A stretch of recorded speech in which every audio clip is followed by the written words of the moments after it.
Hi Tara, hi Dearbhla. Hi. Good to see you. You too. You Tara, too. when you were asked, and Dearbhla, when you were asked to do this rather unique performance, did you jump at it or think, hang on a minute, this is going to be tricky? No, I certainly jumped at it because it was the first offer that had come since the lockdown where I wasn't been asked to perform at home. So I was been given a proper, performance space, Yeah. empty, fine. But, the proper setup where if I was going to try and do something and do a performance, I would be doing it then at the highest level, and so I guess, being a singer, like you really have to belt it out every so often, probably every day. And I don't know if you can even do that at home. Luckily I can, and we have the space here. I mean, I have the piano and everything. The big difference, I suppose, for me is that I also never use any microphone, and a lot of the recordings and performances that people are managing to do from home at the moment, it's all with this wonderful technology that I don't know anything about. And I also don't own any of it, you have to practice every day. You have to keep the instrument ticking over. I have a great ENT in New York who calls all his singers vocal athletes, and he keeps sending letters like since the lockdown to say, please don't forget, they're two tiny muscles. If you're going to take a break, then when you come back to it, you've got to start really slowly again, the same as somebody who's preparing for a marathon. So I didn't stop. I kept warming up most days, or just keeping it ticking over. And Tara, speaking of New York, I mean, it's all relative. Everybody's had, terrible things happen and lots of disappointments. But professionally speaking, and it is very important to you, you were about to make a big performance in New York, and it was cancelled because of all this. Yeah, at lunchtime of the opening night, we had managed all the rehearsals. We'd gotten through the dress rehearsal. I knew that it was going to be a hit. It's probably bad luck or something to say that, but I the dress rehearsal had really gone down really well, and we had such a great time. And a contract I had signed 5 years ago. Sorry to interrupt. Just tell me about what that was. This was Cinderella or Chantarola. This was Cenerentola, Cinderella at the Metropolitan Opera. A contract I signed 5 years ago. A role that I sing all the time. So I was really happy and kind of proudly confident to bring it to New York, polished and ready to go. A role that I also sang in Dublin for the first time in November. So it was kind of also like I had been given a big send-off from Ireland too with it. We rehearsed 4 weeks. Everything was ready. And then at lunchtime, the show should have gone up at 7 o'clock. And at lunchtime, they called me to say, listen, we're going to close the theatre, cancel all the shows, leave the country at your earliest possibility. So if it is what it is, and everyone's in the same boat. Okay. I'm sure it'll happen. You'll make that big debut performance at some point very soon. That's it. The New York debut, I mean, the Met. Dearbhla, how do you feel about walking onto the stage with, I assume, a spotlight and no people? It's going to be very, very strange from that point of view. But a bit like Tara, I mean, just the idea of going back and making music together on a stage together is an amazing opportunity to have. We will of course miss the audience, and we just don't know yet how it's going to feel like. We rehearsed in the hall already, and rehearsing felt normal because you always rehearse in an empty hall. It's the same. So that felt strangely normal. And then you have to think to yourself, but this isn't going to change. This is what it's going to actually be like on the night too, because normally in your head and in your conversations is when the acoustic will change. So we'll adapt this and that and the other or whatever. Whereas, it won't this time around. So that's a big thing for us. On one hand, the acoustic is going to be nice to play with because we'll have no difference with people in. But, we'll have to imagine people, and we'll have to very much imagine the people, I think, out there listening to us, and make them the people who are listening and we're playing for, because the energy you create when you're performing for people is unbelievably different to, with no people in, even in the best hall in the world. Tell me a little bit more about that from the point of view of performing classical music or music from opera and so on. It's obvious in, for instance, a rock and roll show or a jazz concert, the interaction between the performer and the audience is it's obvious. They address each other directly and they respond, and there's call and response and all the rest of it. How important is an audience in a classical performance You know, because Well, sometimes you feel you're there to observe the thing rather than to contribute in any way to it. for me, it's absolutely valid and really important. I mean, I depend so much on the public, and that's why, you know, even take something like Cinderella, a role that I've done nearly 40 times now, but it's been different every night because the public is different every night. And you can feel, I mean, it's absolutely palpable within the first few seconds, the energy coming from the auditorium. And then we work with that. And sometimes you can sense that maybe, especially in this kind of recital setting, Dearbhla and I mean, we know each other such a long time now, and we not only sense each other, but we can sense the public. And sometimes they come with this energy that suggests that they need us to be possibly even more vulnerable than usual, because they've created this absolute silence that they want from us to draw out these emotions, you know. And so we have to change gears a little bit. Other times you may have to work a little bit more to create that atmosphere for the public. You can also go somewhere where it's possibly a program that people wouldn't know at all. So your job as the storyteller is to really put it across, but straight away you can tell when they're with you. And I think, I mean, it was a joy to do the rehearsal, to finally get back to make some music.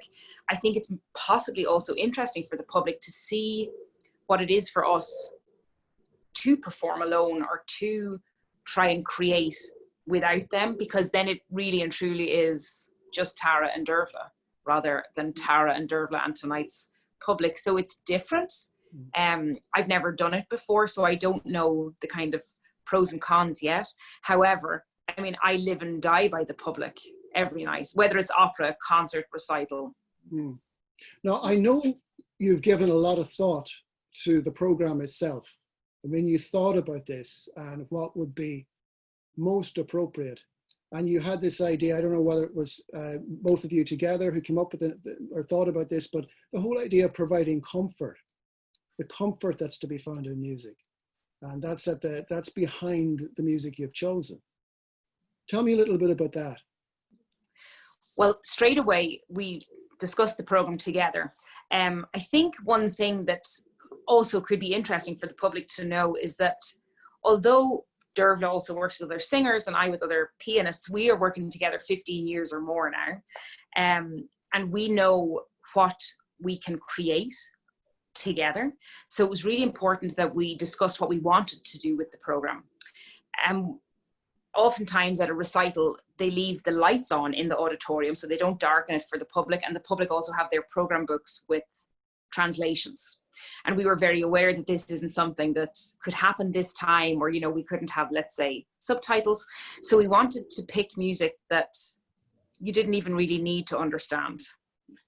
You would just understand from the colors and from what we would do with it. I think, you know, it's a time when people, my goodness, people are suffering, you know, whether they're bereft, whether they're ill, whether they're lonely, my goodness, whether they're down, you know, there's so much vulnerability and kind of intense emotion that people are feeling alone at the moment, and it's not being shared. And so we were very aware and also cautious that we should present a program with open emotions, with comfort, with hope where possible. And I think we've picked a very diverse program in that sense, a lot of different languages. I mean, we've German, French, English, some Latin, you know, so we picked from all over the repertoire to try and present something really unified, to show that everybody has 1,000 emotions, all of those emotions are valid, and to try and bring some comfort that people aren't alone in those emotions. Dearbhla, here's a question that it would be unfair to ask Tara herself, but you know, the human voice in these circumstances really cuts right to the heart immediately. And you know, whether it's a wedding or a funeral or a football match or whatever it is, you find people heading for the trained operatic voice for maximum emotion and power. It's true. I mean, I think the voice, you know, and I think that's why I've ended up doing a lot of all my work in music, you know, in the last 20 years has been with the voice, because I think, as you say, the voice in so many ways just get straight into our hearts and souls. And people who don't even know much about music, classical music, they're so affected by it. And you absolutely rightly say, you know, the weddings and funerals, I mean, they can really, I know it sounds strange, but they can really change a wonderful singer, wonderful music at a very sad funeral. Just changes it so completely, you know. It just gives people something, as you say, some hope, some color, as Tara rightly said, it's all the different layers of emotions people feel at those times that music can tap into. It doesn't tap into one or two. It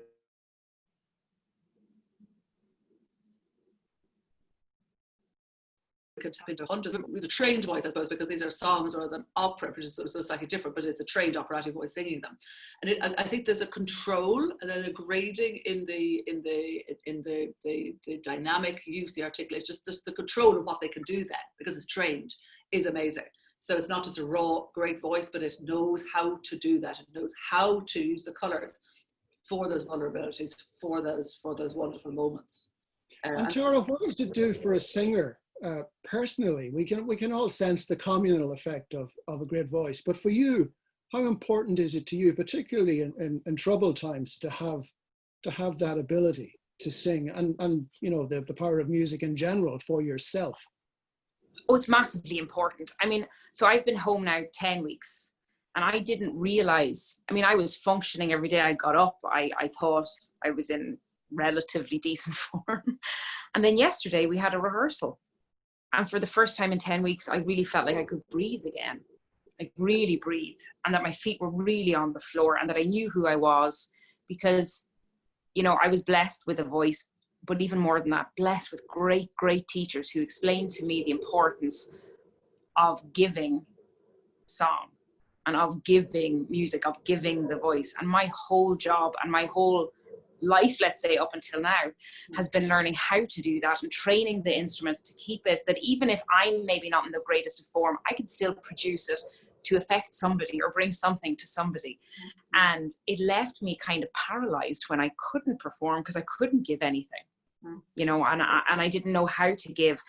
And during this period, I had the absolute privilege to sing at a funeral of a neighbor here.